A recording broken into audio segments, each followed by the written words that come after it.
اعوذ باللہ من الشیطان الرجیم بسم اللہ الرحمن الرحیم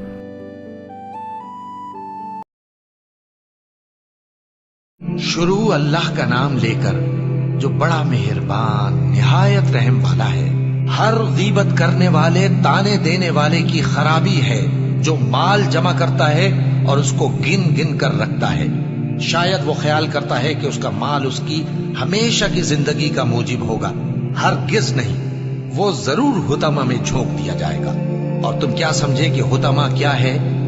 وہ اللہ کی بھڑکائی ہوئی آگ ہے جو دلوں تک جا پہنچے گی، بے شک وہ اس میں بند کر دیے جائیں گے، یعنی آگ کے لمبے لمبے ستونوں میں۔